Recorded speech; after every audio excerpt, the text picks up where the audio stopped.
अस्सलामु अलैकुम वरहमतुल्लाहि वबरकातुहू। प्यारे दोस्तों, अल्लाह रब्बुल इज़्ज़त का एहसान है जो उसने हमें जुमे के जैसा मुबारक और बरकतों वाला दिन इनायत किया। इस दिन की बरकतें बयान से बाहर हैं और इस दिन में पढ़ने के लिए सूरह कहफ के बेशुमार फ़ायदे हैं। मेरे अज़ीज़ दोस्तों, अगर आप लोग अपने बिगड़े कामों को बनाना चाहते हैं, आप अपनी परेशानियों को दूर करना चाहते हैं, तो जुमे के दिन में आप लोग सूरह कहफ को ज़रूर पढ़ या सुन लिया करें। इंशाअल्लाह तबारक व तआला इससे आपको इतना ज़्यादा फ़ायदा हासिल होगा कि आप लोगों ने ये कभी गुमान भी नहीं किया होगा। मेरे अज़ीज़ दोस्तों, सूरह कहफ की बहुत ही ज़्यादा फ़जीलत है, बहुत बाबरकत वाली ये सूरह है और आप लोग अच्छे से जानते हैं जुमे का मुबारक दिन है, जुमे के दिन की बेशुमार बरकतें हैं। तो आप लोग जुमे की नमाज़ अदा करने के बाद सूरह कहफ को ज़रूर पढ़कर या सुनकर देखें। इंशाअल्लाह अल्लाह रब्बुल इज़्ज़त आपको गैब से रिज़्क़ अता फ़रमाएगा और आपकी तमाम परेशानियों को भी दूर फरमाएगा। मेरे अज़ीज़ दोस्तों, अगर आप लोग वाकई में अपनी परेशानियों को दूर करना चाहते हैं, आप लोग चाहते हैं कि आपके कारोबार में बेशुमार इजाफ़ा हो, तो आप लोग सूरह कहफ को ज़रूर पढ़ें। अभी हम आपको सूरह कहफ को सुनाएंगे, आप लोग इसको मुकम्मल सुनिएगा। इंशाअल्लाह तबारक व तआला इसको सुनते सुनते आप लोगों को बहुत ज़्यादा सुकून मिलेगा और आप लोगों की तमाम परेशानियां भी दूर होने लग जाएंगी। आइए मेरे अज़ीज़ दोस्तों, अब हम आपको सुना देते हैं सूरह कहफ। दिल लगाकर आप लोग पूरे यकीन के साथ इसको मुकम्मल सुने। उससे पहले दिल से इस वीडियो पर लाइक कर दें। अल्लाह करीम की बारगाह में दुआ है, मालिक मौला आपको खुश रखे, सादो आबाद रखे। अऊज़ु बिल्लाहि मिनश शैतानिर रजीम। बिस्मिल्लाहिर रहमानिर रहीम। अल्हम्दुलिल्लाहिल्लज़ी अंज़ला अला अब्दिहिल किताब वलम यजअल लहू इवजा क़य्यिमन लियुनज़िर बअसन शदीदन मिन लदुन्हु वयुबश्शिरल मुअमिनीनल्लज़ीना यअमलूनस्सालिहाति अन्ना लहुम अजरन हसनन माकिसीन फ़ीहि अबदा वयुनज़िरल्लज़ीना क़ालू इत्तख़ज़ल्लाहु वलदा मा लहुम बिही मिन इल्मिन वला लिआबाइहिम कबुरत कलिमतन तख़रुजु मिन अफ़वाहिहिम इन यक़ूलून इल्ला कज़िबा फ़लअल्लक बाख़िउन नफ़्सक अला आसारिहिम इन लम युमिनू बिहाज़ल हदीसी असफ़ा। इन्ना जअलना मा अलल अर्दि ज़ीनतन लहा लिनब्लुवहुम अय्युहुम अहसनु अमला व इन्ना लजाइलून मा अलैहा सईदन जुरुज़ा।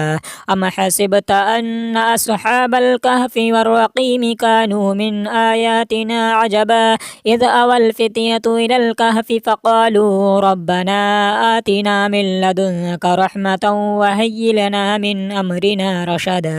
फ़दरबना अला आज़ानिहिम फ़िल कहफ़ि सिनीन अददा सुम्मा बअसनाहुम लिनअलम अय्युल हिज़्बैनि अहसा लिमा लबिसू अमदा नहनु नक़ुस्सु अलैका नबअहुम बिलहक़्क़ि इन्नहुम फ़ित्यतुन आमनू बिरब्बिहिम वज़िदनाहुम हुदा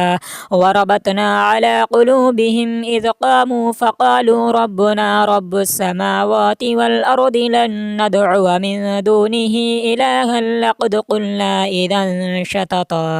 हाउलाइ क़ौमुन इत्तख़ज़ू मिन दूनिहि आलिहा लौला यातून अलैहिम बिसुल्तानिन बय्यिन फमन अज़लमु मिम्मन इफ्तरा अलल्लाहि कज़िबा व इज़ इअ्तज़लतुमूहुम वमा यअबुदून इल्लल्लाह फ़अबू इलल कहफ़ि यंशुर लकुम रब्बुकुम मिन रहमतिहि व युहय्यि लकुम मिन अम्रिकुम मिरफ़क़ा व तरा अश-शम्स इज़ा तलअत तज़ावरु अन कहफ़िहिम ज़ातल यमीन व इज़ा ग़रबत तक़रिदुहुम ज़ात अश-शिमाल व हुम फ़ी फ़जवतिन मिन ज़ालिक मिन आयातिल्लाहि मन यहदिल्लाहु फ़हुवल मुहतद व मन युद्लिल फ़लन तजिद लहु वलिय्यन मुरशिदा व तहसबुहुम अयक़ाज़न व हुम रुक़ूद व नुक़ल्लिबुहुम ज़ातल यमीन व ज़ात अश-शिमाल व क़ल्बुहुम बासितुन ज़िराअैहि बिल वसीद लव इत्तलअत अलैहिम लवल्लैत मिनहुम فرارا ولملئت منهم رعبا وكذلك بعثناهم ليتساءلوا بينهم قال قائل منهم كم لبثتم قالوا لبثنا يوما أو بعد يوم قالوا ربكم أعلم بما لبثتم فبعثوا أحدكم بورقكم هذه إلى المدينة فلينظر أيها أزكى طعاما فليأتكم برزق منه وليتلطف ولا يشعرن بكم أحدا إنهم إن يظهروا عليكم يرجموكم أو يعيدوكم في ملتهم ولن تفلحوا إذا أبدا وكذلك أعثرنا عليهم ليعلموا أن وعد الله حق وأن الساعة لا ريب فيها إذ يتنازعون بينهم أمرهم فقالوا بنوا عليهم بنيانا ربهم أعلم بهم قال الذين غلبوا على أمرهم لنتخذن عليهم مسجدا سيقولون ثلاثة رابعهم كلبهم ويقولون خمسة سادسهم كلبهم رجما بالغيب ويقولون سبعة وثامنهم كلبهم قل ربي يعلم بعدتهم ما يعلمهم إلا قليل فلا تمار فيهم إلا مراء ظاهرا ولا تستفت فيهم منهم أحدا ولا تقولن لشيء إني فاعل ذلك غدا إلا أن يشاء الله واذكر ربك إذا نسيت وقل عسى أن يهديني ربي ليقرب من هذا رشدا ولبثوا في كهفهم 300 سنين وازدادوا 9 قل الله أعلم بما لبثوا له غيب السماوات والأرض يبصر به وأسمع ما لهم من دونه من ولي ولا يشرك في حكمه أحدا واتل ما أوحي إليك من كتاب ربك لا مبدل لكلماته ولن تجد من دونه ملتحدا واصبر نفسك مع الذين يدعون ربهم بالغداة والعشي يريدون وجهه ولا تعد عيناك عنهم تريد زينة الحياة الدنيا ولا تطع من أغفلنا قلبه عن ذكرنا واتبع هواه وكان أمره فرطا وقل الحق من ربكم فمن شاء فليؤمن ومن شاء فليكفر إنا أعتدنا للظالمين نارا أحاط بهم سرادقها وإن يستغيثوا يغاثوا بماء كالمهل يشوي الوجوه بئس الشراب وساءت مرتفقا إن الذين آمنوا وعملوا الصالحات إنا لا نضيع أجر من أحسن عملا أولئك لهم جنات عدن تجري من تحتها الأنهار يحلون فيها من أساور من ذهب ويلبسون ثيابا خضرا من سندس واستبرق متكئين فيها على الأرائك نعم الثواب وحسنت مرتفقا واضرب لهم مثل الرجلين جعلنا لأحدهما جنتين من أعناب وحففناهما بنخل وجعلنا بينهما زرعا كلتا الجنتين آتت أكلها ولم تظلم منه شيئا وفجرنا خلالهما نهرا وكان له ثمر فقال لصاحبه وهو يحاوره أنا أكثر منك مالا وأعز نفرا ودخل جنته وهو ظالم لنفسه قال ما أظن أن تبيد هذه أبدا وما أظن الساعة قائمة ولئن رددت إلى ربي لاجدن خيرا منها منقلبا قال له صاحبه وهو يحاوره وكفرت بالذي خلقك من تراب ثم من نطفة ثم سواك رجلا لكن هو الله ربي ولا أشرك بربي أحدا ولولا إذ دخلت جنتك قلت ما شاء الله لا قوة إلا بالله إن ترني أنا أقل منك مالا وولدا فعسى ربي أن يؤتيني خيرا من جنتك ويرسل عليها حسبانا من السماء فتصبح سعيدا زلقا أو يصبح ماؤها غورا فلن تستطيع له طلبا وأحيط بثمره فأصبح يقلب كفيه على ما أنفق فيها وهي خاوية على عروشها ويقول يا ليتني لم أشرك بربي أحدا ولم تكن له فئة ينصرونه من دون الله وما كان منتصرا هنالك الولاية لله الحق هو خير ثوابا وخير عقبا واضرب لهم مثل الحياة الدنيا كماء إن أنزلناه من السماء فاختلط به نبات الأرض فأصبح هشيما تذروه الرياح وكان الله على كل شيء مقتدرا المال والبنون زينة الحياة الدنيا والباقيات الصالحات خير عند ربك ثوابا وخير أملا ويوم نسير الجبال وترى الأرض بارزة وحشرناهم فلم نغادر منهم أحدا وعرضوا على ربك صفا لقد جئتمونا كما خلقناكم أول مرة بل زعمتم أن لن نجعل لكم موعدا ووضع الكتاب فترى المجرمين مشفقين مما فيه ويقولون يا ويلتنا ما لهذا الكتاب لا يغادر صغيرة ولا كبيرة إلا أحصاها ووجدوا ما عملوا حاضرا ولا يظلم ربك أحدا وإذ قلنا للملائكة اسجدوا لآدم فسجدوا إلا إبليس كان من الجن ففسق عن أمر ربي أفتتخذونه وذريته أولياء من دوني وهم لكم عدو بئس للظالمين بدلا ما أشهدتهم خلق السماوات والأرض ولا خلق أنفسهم وما كنت متخذ المضلين عددا ويوم يقول نادوا شركائي الذين زعمتم فدعوهم فلم يستجيبوا لهم وجعلنا بينهم موبقا ورأى المجرمون النار فظنوا أنهم واقعوها ولم يجدوا عنها مصرفا ولقد صرفنا في هذا القرآن للناس من كل مثل وكان الإنسان أكثر شيء جدلا وما منع الناس أن يؤمنوا إذ جاءهم الهدى ويستغفروا ربهم إلا أن تأتيهم سنة الأولين أو يأتيهم العذاب قبلا وما نرسل المرسلين إلا مبشرين ومنذرين ويجادل الذين كفروا بالباطل ليدحدوا به الحق واتخذوا آياتي وما أنذروا هزوا ومن أظلم ممن ذكر بآيات ربه فأعرض عنها ونسي ما قدمت يداه إنا جعلنا على قلوبهم أكنة أن يفقهوه وفي آذانهم وقرا وإن تدعوهم إلى الهدى فلن يهتدوا إذا أبدا وربك الغفور ذو الرحمة لو يؤاخذهم بما كسبوا لعجل لهم العذاب بل لهم موعد لن يجدوا من دونه موئلا وتلك القرى أهلكناهم لما ظلموا وجعلنا لمهلكهم موعدا وإذ قال موسى لفتاه لا أبرح حتى أبلغ مجمع البحرين أو أمضي حقبا فلما بلغا مجمع بينهما نسي حوتهما فاتخذ سبيله في البحر سربا فلما جاوزا قال لفتاه آتنا غداءنا لقد لقينا من سفرنا هذا نصبا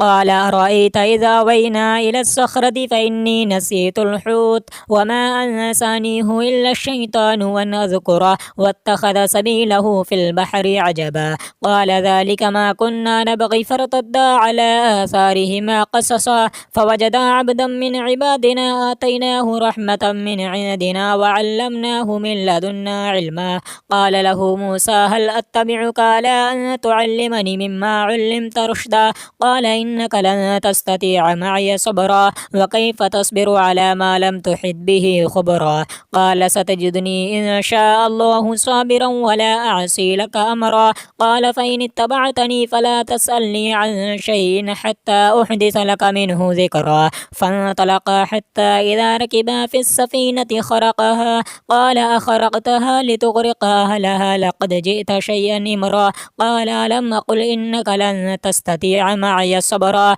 قال لا تؤاخذني بما نسيت ولا ترهقني من أمري عسرا فانطلقا حتى إذا لقيا غلاما فقتله قال قتلت نفسا زكية بغير نفس لقد جئت شيئا نكرا قال لم أقل لك إنك لن تستطيع معي صبرا قال إن سألتك عن شيء بعدها فلا تصاحبني قد بلغت من لدني عذرا فانطلقا حتى إذا أتيا أهل قرية استطعما أهلها فأبوا أن يضيفوهما فوجدا فيها جدارا يريد أن ينقض فأقام قال لو شئت لاتخذت عليه أجرا قال هذا فراق بيني وبينك سأنبئك بتأويل ما لم تستطع عليه صبرا أما السفينة فكانت لمساكين يعملون في البحر فأردت أن أعيبها وكان وراءهم ملك يأخذ كل سفينة غصبا وأما الغلام فكان أبواه مؤمنين فخشينا أن يرهقهما طغيانا وكفرا فأردنا أن يبدلهما ربهما خيرا منه زكاة وأقرب رحما وأما الجدار فكان لغلامين يتيمين في المدينة وكان تحته كنز لهما وكان أبوهما صالحا فأراد ربك أن يبلغا أشدهما ويستخرجا كنزهما رحمة من ربك وما فعلته عن أمري ذلك تأويل ما لم تستطع عليه صبرا ويسألونك عن ذي القرنين قل سأتلو عليكم منه ذكرا إنا مكنا له في الأرض وآتيناه من كل شيء سببا فأتبع سببا حتى إذا بلغ مغرب الشمس وجدها تغرب في عين حمية ووجد عندها قوما قلنا يا ذا القرنين إما أن تعذب وإما أن تتخذ فيهم حسنا قال أما من ظلم فسوف نعذبه ثم يرد إلى ربه فيعذبه عذابا نكرا وأما من آمن وعمل صالحا فله جزاء الحسنى وسنقول له من أمرنا يسرا ثم أتبع سببا حتى إذا بلغ مطلع الشمس وجدها تطلع على قوم لم نجعل لهم من دونها سترا كذلك وقد أحطنا بما لديه خبرا ثم أتبع سببا حتى إذا بلغ بين السدين وجد من دونهما قوما لا يكادون يفقهون قولا قالوا يا ذا القرنين إن يأجوج وماجوج مفسدون في الأرض فهل نجعل لك خرجا على أن تجعل بيننا وبينهم سدا قال ما مكني فيه ربي خير فأعينوني بقوة أجعل بينكم وبينهم ردما آتوني زبر الحديد حتى إذا ساوى بين الصدفين قال انفخوا حتى إذا جعله نارا قال آتوني يفرغ عليه قطرا فما استطاعوا أن يظهروه وما استطاعوا له نقبا قال هذا رحمة من ربي فإذا جاء وعد ربي جعله دكا وكان وعد ربي حقا وتركنا بعدهم يومئذ يموج في بعد ونفخ في الصور فجمعناهم جمعا وعرضنا جهنم يومئذ للكافرين عرضا الذين كانت أعينهم في غطاء عن ذكري وكانوا لا يستطيعون سمعا أفحسب الذين كفروا أن يتخذوا عبادي من دوني أولياء إنا أعتدنا جهنم للكافرين نزلا قل هل ننبئكم بالأخسرين أعمالا الذين ضل سعيهم في الحياة الدنيا وهم يحسبون أنهم يحسنون صنعا أولئك الذين كفروا بآيات ربهم ولقائه فحمطت أعمالهم فلا نقيم لهم يوم القيامة وزنا ذلك جزاؤهم جهنم بما كفروا واتخذوا آياتي ورسلي هزوا إن الذين آمنوا وعملوا الصالحات كانت لهم جنات الفردوس نزلا خالدين فيها لا يبغون عنها حولا قل لو كان البحر مدادا لكلمات ربي لنفد البحر قبل أن تنفد كلمات ربي ولو جئنا بمثله مددا قل إنما أنا بشر مثلكم يوحى إلي أنما إلهكم إله واحد فمن كان يرجو لقاء ربه فليعمل عملا صالحا ولا يشرك بعبادة ربه أحدا آمنت بالله صدق الله العلي العظيم أعوذ بالله من الشيطان الرجيم بسم الله الرحمن الرحيم الحمد لله الذي أنزل على عبده الكتاب ولم يجعل له عوجا قيما لينذر بأسا شديدا من لدنه ويبشر المؤمنين الذين يعملون الصالحات أن لهم أجرا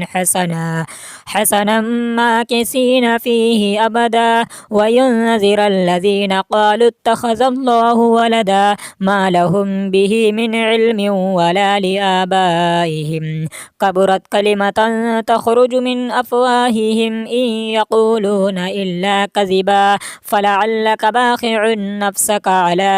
آثارهم إن لم يؤمنوا بهذا الحديث أسفا إنا جعلنا ما على الأرض زينة لها لنبلوهم أيهم أحسن عملا وإنا لجاعلون ما عليها صعيدا جرزا أم حسبت أن أصحاب الكهف والرقيم كانوا من آياتنا عجبا إذ أوى الفتية إلى الكهف فقالوا ربنا آتنا من لدنك رحمة وهيئ لنا من أمرنا رشدا فضربنا على آذانهم في الكهف سنين عددا ثم بعثناهم لنعلم أي الحزبين يحصى لما لبثوا أمدا نحن نقص عليك نبأهم بالحق إنهم فتية آمنوا بربهم وزدناهم هدى وربطنا على قلوبهم إذ قاموا فقالوا ربنا رب السماوات والأرض لن ندعو من دونه إلها لقد قلنا إذا شططا هؤلاء قوم اتخذوا من دونه آلهة لولا يأتون عليهم بسلطان بين فمن أظلم ممن افترى على الله كذبا وإذ اعتزلتموهم وما يعبدون إلا الله فأبوا إلى الكهف ينشر لكم ربكم من رحمته ويهيئ لكم من أمركم مرفقا وترى الشمس إذا طلعت تزاور عن كهفهم ذات اليمين وإذا غربت تقرضهم ذات الشمال وهم في فجوة منه ذلك من آيات الله من يهد الله فهو المهتد ومن يضلل فلن تجد له وليا مرشدا وتحسبهم أيقاظا وهم رقود ونقلبهم ذات اليمين وذات الشمال وكلبهم باسط ذراعيه بالوصيد لو اطلعت عليهم لوليت منهم فرارا ولملئت منهم رعبا وكذلك بعثناهم ليتساءلوا بينهم قال قائل منهم كم لبثتم قالوا لبثنا يوما أو بعد يوم قالوا ربكم أعلم بما لبثتم فبعثوا أحدكم بورقكم هذه إلى المدينة فلينظر أيها أزكى طعاما فليأتكم برزق منه وليتلطف ولا يشعرن بكم أحدا إنهم إن يظهروا عليكم يرجموكم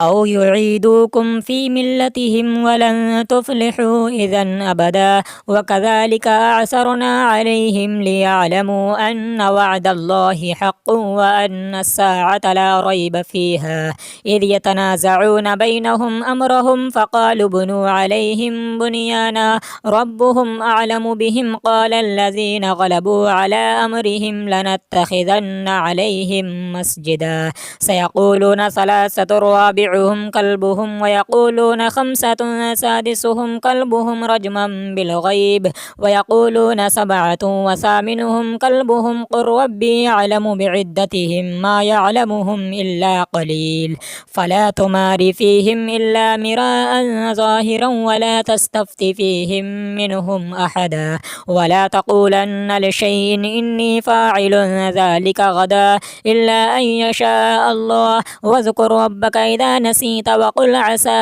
أن يهديني ربي ليقرب من هذا رشدا ولبثوا في كهفهم 300 سنين وازدادوا 9 قل الله أعلم بما لبثوا له غيب السماوات والأرض يبصر به وأسمع ما لهم من دونه من ولي ولا يشرك في حكمه أحدا واتل ما أوحي إليك من كتاب ربك لا مبدل لكلماته ولن تجد من دونه ملتحدا واصبر نفسك مع الذين يدعون ربهم بالغداة والعشي يريدون وجهه ولا تعد عيناك عنهم تريد زينة الحياة الدنيا ولا تطع من أغفلنا قلبه عن ذكرنا واتبع هواه وكان أمره فرطا وقل الحق من ربكم فمن شاء فليؤمن ومن شاء فليكفر إنا أعتدنا للظالمين نارا أحاط بهم سرادقها وإن يستغيثوا يغاثوا بماء كالمهل يشوي الوجوه بئس الشراب وساءت مرتفقا إن الذين آمنوا وعملوا الصالحات إنا لا نضيع أجر من أحسن عملا أولئك لهم جنات عدن تجري من تحتها الأنهار يحلون فيها من أساور من ذهب ويلبسون ثيابا خضرا من سندس واستبرق متكئين فيها على الأرائك نعم الثواب وحسنت مرتفقا واضرب لهم مثل الرجلين جعلنا لأحدهما جنتين من أعناب وحففناهما بنخل وجعلنا بينهما زرعا كلتا الجنتين آتت أكلها ولم تظلم منه شيئا وفجرنا خلالهما نهرا وكان له ثمر فقال لصاحبه وهو يحاوره أنا أكثر منك مالا وأعز نفرا ودخل جنته وهو ظالم لنفسه قال ما أظن أن تبيد هذه أبدا وما أظن الساعة قائمة ولئن رددت إلى ربي لاجدن خيرا منها منقلبا قال له صاحبه وهو يحاوره وكفرت بالذي خلقك من تراب ثم من نطفة ثم سواك رجلا لكن هو الله ربي ولا أشرك بربي أحدا ولولا إذ دخلت جنتك قلت ما شاء الله لا قوة إلا بالله إن ترني أنا أقل منك مالا وولدا فعسى ربي أن يؤتيني خيرا من جنتك ويرسل عليها حسبانا من السماء فتصبح سعيدا زلقا أو يصبح ماؤها غورا فلن تستطيع له طلبا وأحيط بثمره فأصبح يقلب كفيه على ما أنفق فيها وهي خاوية على عروشها ويقول يا ليتني لم أشرك بربي أحدا ولم تكن له فئة ينصرونه من دون الله وما كان منتصرا هنالك الولاية لله الحق هو خير ثوابا وخير عقبا واضرب لهم مثل الحياة الدنيا كماء إن أنزلناه من السماء فاختلط به نبات الأرض فأصبح هشيما تذروه الرياح وكان الله على كل شيء مقتدرا المال والبنون زينة الحياة الدنيا والباقيات الصالحات خير عند ربك ثوابا وخير أملا ويوم نسير الجبال وترى الأرض بارزة وحشرناهم فلم نغادر منهم أحدا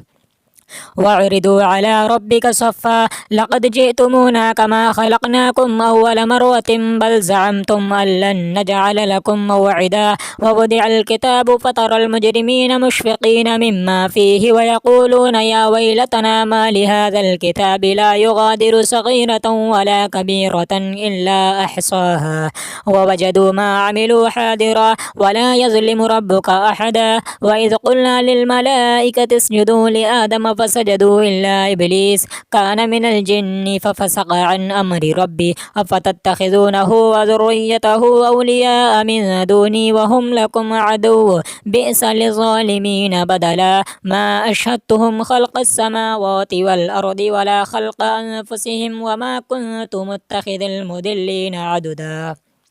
ويوم يقول نادوا شركائي الذين زعمتم فدعوهم فلم يستجيبوا لهم وجعلنا بينهم موبقا ورأى المجرمون النار فظنوا أنهم واقعوها ولم يجدوا عنها مصرفا ولقد صرفنا في هذا القرآن للناس من كل مثل وكان الإنسان أكثر شيء جدلا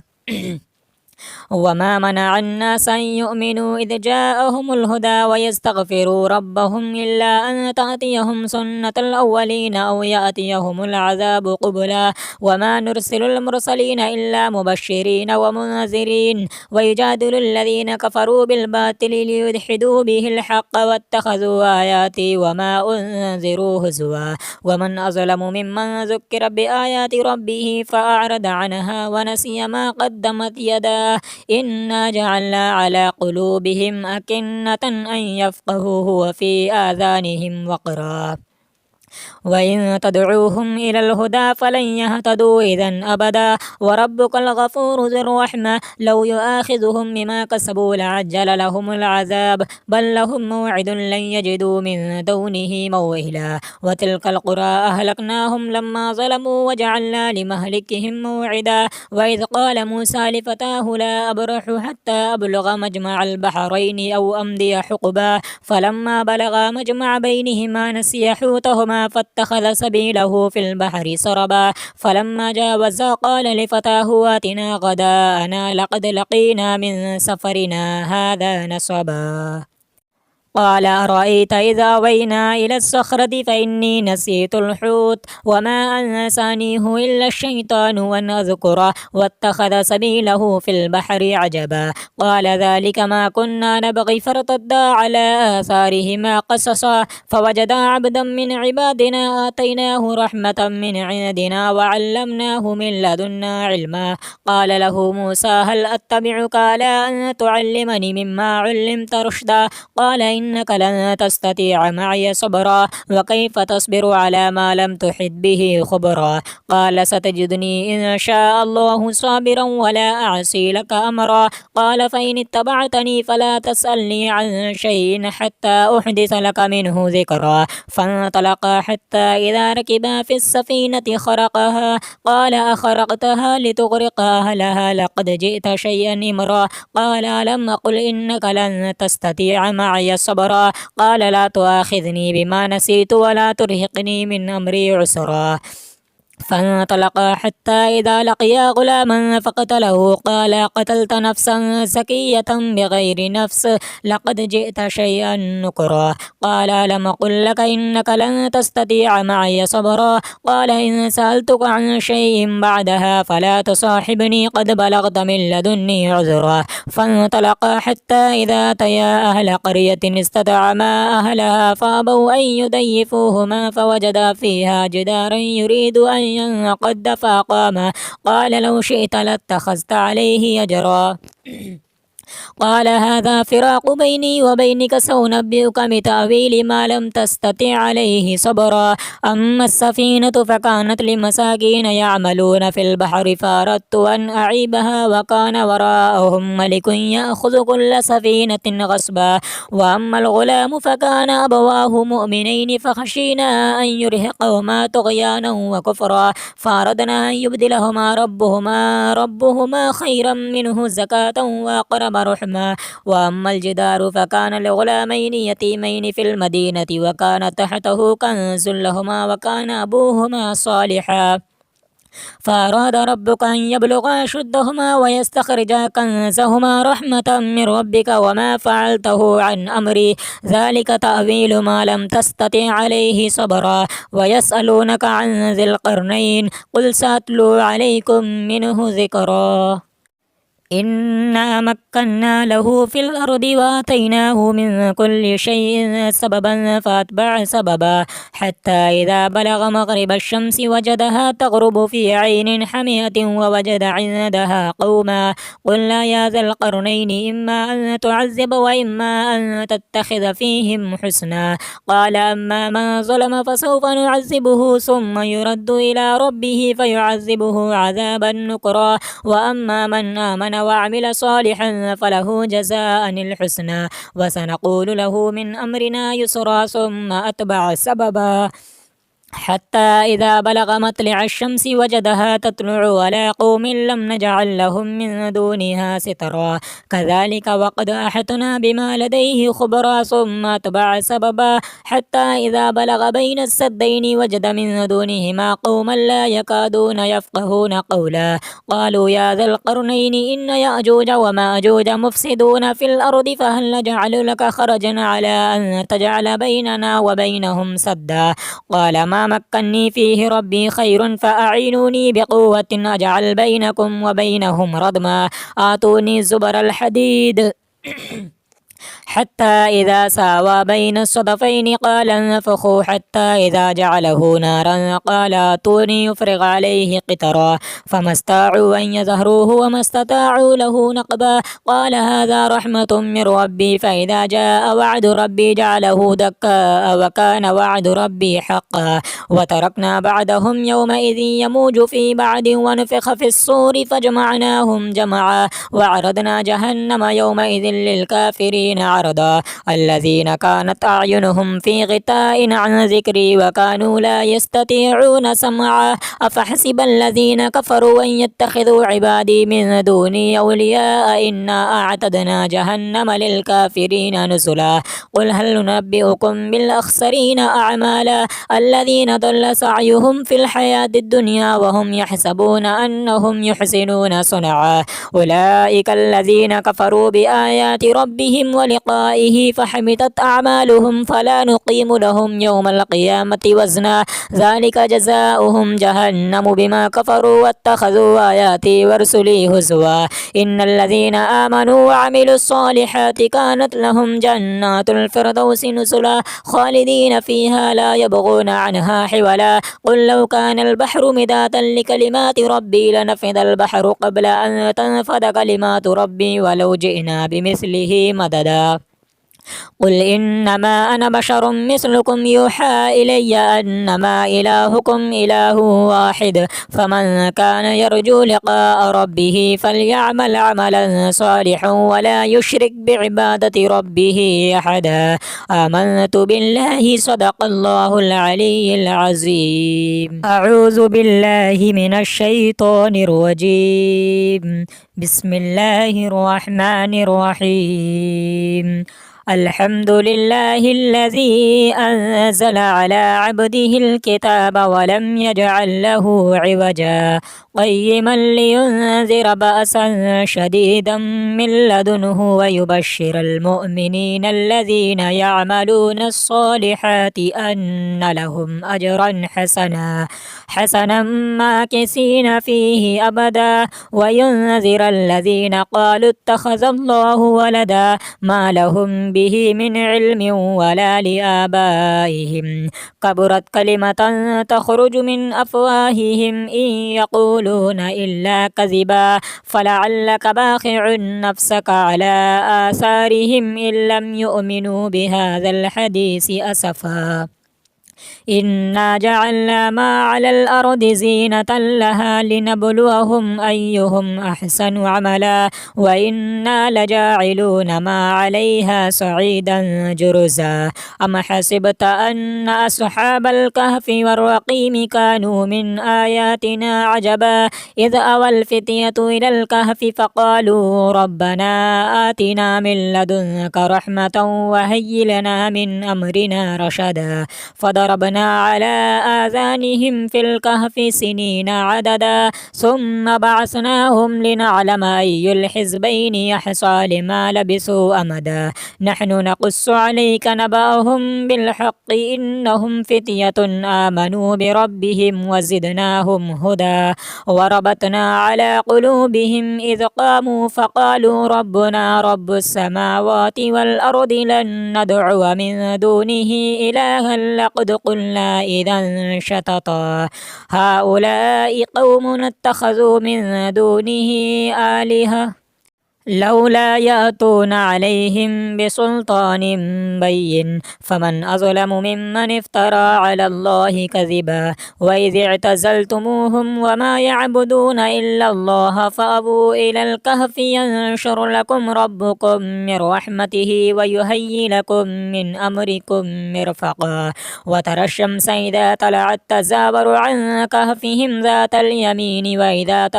وإذا غربت تقرضهم ذات الشمال وهم في فجوة منه ذلك من آيات الله من يهد الله فهو المهتد ومن يضلل فلن تجد له وليا مرشدا وتحسبهم أيقاظا وهم رقود ونقلبهم ذات اليمين وذات الشمال وقلبهم باسط ذراعيه بالوصيد لو اطلعت عليهم لوليت منهم فرارا ولملئت منهم رعبا وكذلك بعثناهم ليتساءلوا بينهم قال قائل منهم كم لبثتم قالوا لبثنا يوما أو بعد يوم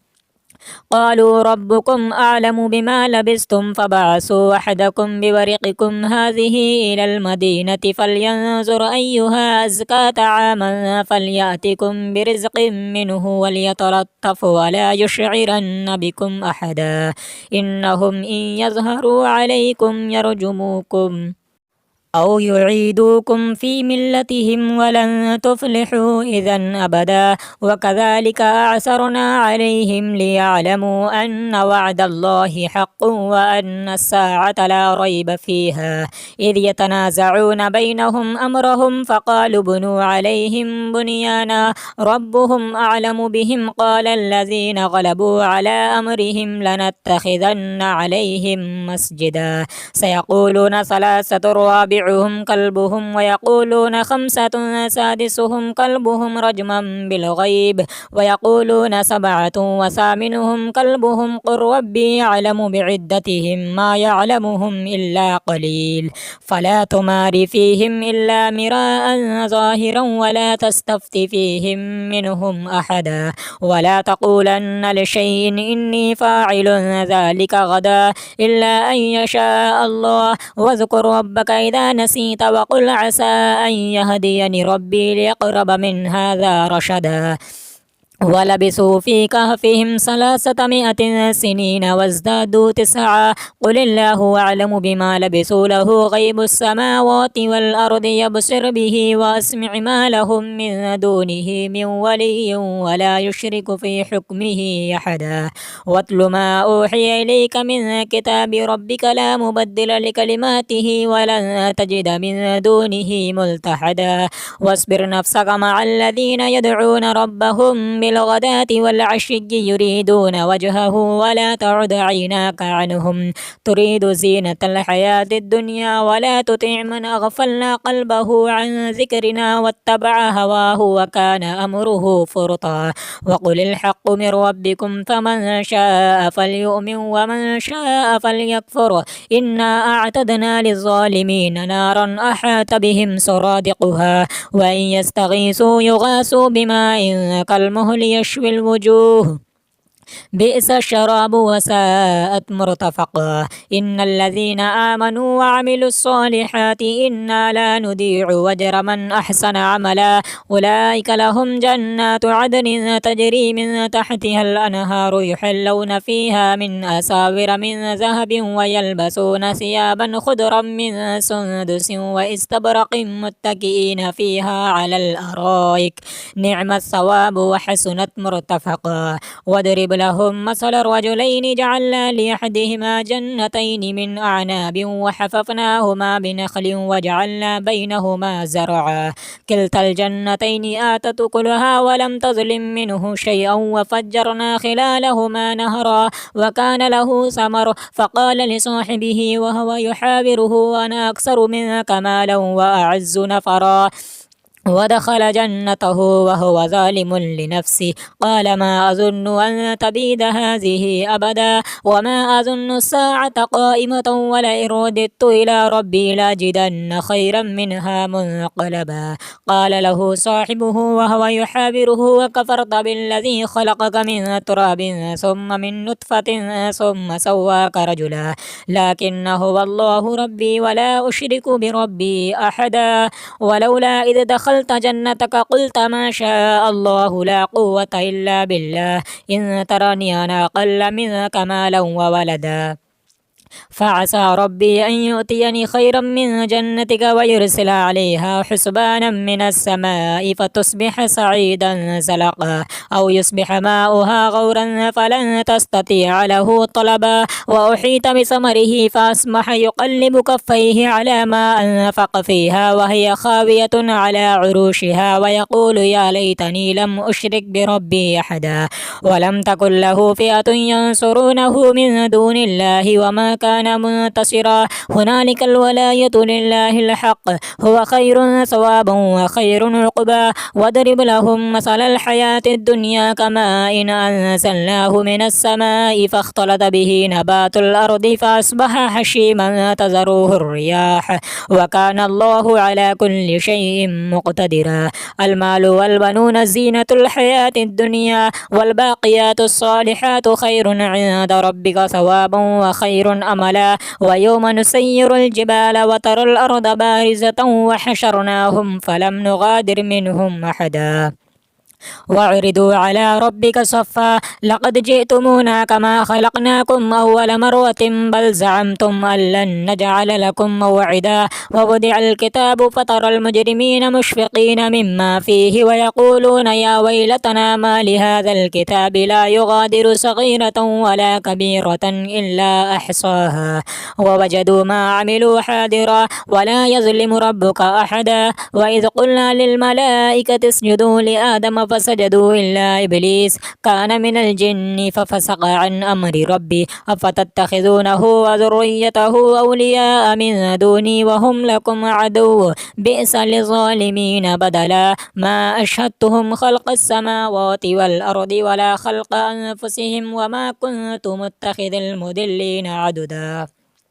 ويوم يقول نادوا شركائي الذين زعمتم فدعوهم فلم يستجيبوا لهم وجعلنا بينهم موبقا ورأى المجرمون النار فظنوا أنهم واقعوها ولم يجدوا عنها مصرفا ولقد صرفنا في هذا القرآن للناس من كل مثل وكان الإنسان أكثر شيء جدلا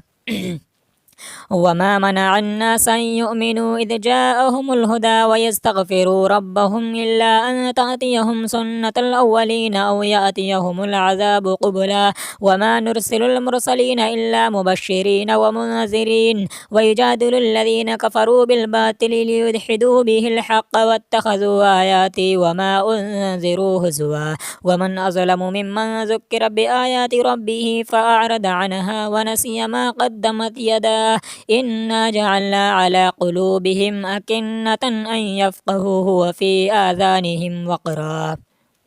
وإن تدعوهم إلى الهدى فلن يهتدوا إذا أبدا وربك الغفور ذو الرحمة لو يؤاخذهم بما كسبوا لعجل لهم العذاب بل لهم موعد لن يجدوا من دونه موئلا وتلك القرى أهلكناهم لما ظلموا وجعلنا لمهلكهم موعدا وإذ قال موسى لفتاه لا أبرح حتى أبلغ مجمع البحرين أو أمضي حقبا فلما بلغا مجمع بينهما نسي حوتهما فاتخذ سبيله في البحر سربا فلما جاوزا قال لفتاه آتنا غداءنا لقد لقينا من سفرنا هذا نصبا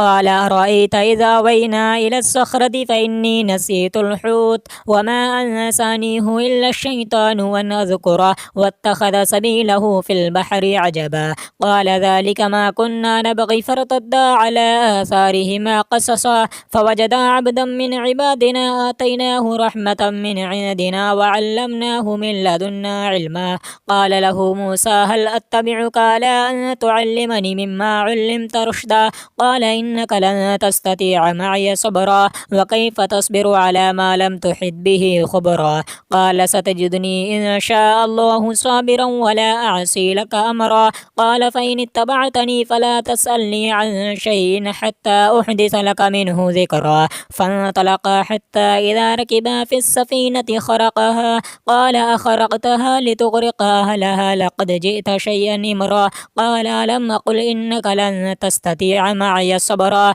قال لا تؤاخذني بما نسيت ولا ترهقني من أمري عسرا فانطلقا حتى إذا لقيا غلاما فقتله قال قتلت نفسا زكية بغير نفس لقد جئت شيئا نكرا قال ألم أقل لك إنك لن تستطيع معي صبرا قال إن سألتك عن شيء بعدها فلا تصاحبني قد بلغت من لدني عذرا فانطلقا حتى إذا أتيا أهل قرية استطعما أهلها فأبوا أن يضيفوهما فوجدا فيها جدارا يريد أن ينقض فقام قال لو شئت لاتخذت عليه أجرا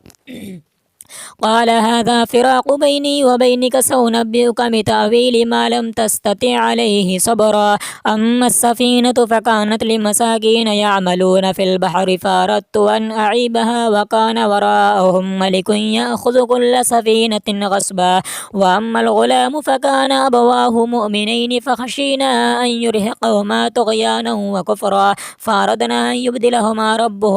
ربهما خيرا منه زكاة وأقرب رحما وأما الجدار فكان لغلامين يتيمين في المدينة وكان تحته كنز لهما وكان أبوهما صالحا فأراد ربك أن يبلغا أشدهما ويستخرجا كنزهما رحمة من ربك وما فعلته عن أمري ذلك تأويل ما لم تستطع عليه صبرا ويسألونك عن ذي القرنين قل سأتلو عليكم منه ذكرا إنا مكنا له في الأرض وآتيناه من كل شيء سببا فأتبع سببا حتى إذا بلغ مغرب الشمس وجدها تغرب في عين حمية ووجد عندها قوما قلنا يا ذا القرنين إما أن تعذب وإما أن تتخذ فيهم حسنا قال أما من ظلم فسوف نعذبه ثم يرد إلى ربه فيعذبه عذابا نكرا وأما من آمن وعمل صالحا فله جزاء الحسنى وسنقول له من أمرنا يسرا ثم أتبع سببا حتى إذا بلغ مطلع الشمس وجدها تطلع على قوم لم نجعل لهم من دونها سترا كذلك وقد أحطنا بما لديه خبرا ثم أتبع سببا حتى إذا بلغ بين السدين وجد من دونهما قوما لا يكادون يفقهون قولا قالوا يا ذا القرنين إن يأجوج ومأجوج مفسدون في الأرض فهل نجعل لك خرجا على أن تجعل بيننا وبينهم سدا قال ما مكني فيه ربي خير فأعينوني بقوة أجعل بينكم وبينهم ردما آتوني زبر الحديد حتى إذا ساوى بين الصدفين قال انفخوا حتى إذا جعله نارا قال آتوني يفرغ عليه قطرا فما استطاعوا أن يظهروه وما استطاعوا له نقبا قال هذا رحمة من ربي فإذا جاء وعد ربي جعله دكا وكان وعد ربي حقا وتركنا بعدهم يومئذ يموج في بعد ونفخ في الصور فجمعناهم جمعا وعرضنا جهنم يومئذ للكافرين عرضا الذين كانت أعينهم في غطاء عن ذكري وكانوا لا يستطيعون سمعا أفحسب الذين كفروا أن يتخذوا عبادي من دوني أولياء إنا أعتدنا جهنم للكافرين نزلا قل هل ننبئكم بالأخسرين أعمالا الذين ضل سعيهم في الحياة الدنيا وهم يحسبون أنهم يحسنون صنعا أولئك الذين كفروا بآيات ربهم ولقائه فحبطت أعمالهم فلا نقيم لهم يوم القيامة وزنا ذلك جزاؤهم جهنم بما كفروا واتخذوا آياتي ورسلي هزوا إن الذين آمنوا وعملوا الصالحات كانت لهم جنات الفردوس نزلا خالدين فيها لا يبغون عنها حولا قل لو كان البحر مدادا لكلمات ربي لنفد البحر قبل أن تنفد كلمات ربي ولو جئنا بمثله مددا قل إنما أنا بشر مثلكم يوحى إلي أنما إلهكم إله واحد فمن كان يرجو لقاء ربه فليعمل عملا صالحا ولا يشرك بعبادة ربه أحدا. آمنت بالله صدق الله العلي العظيم.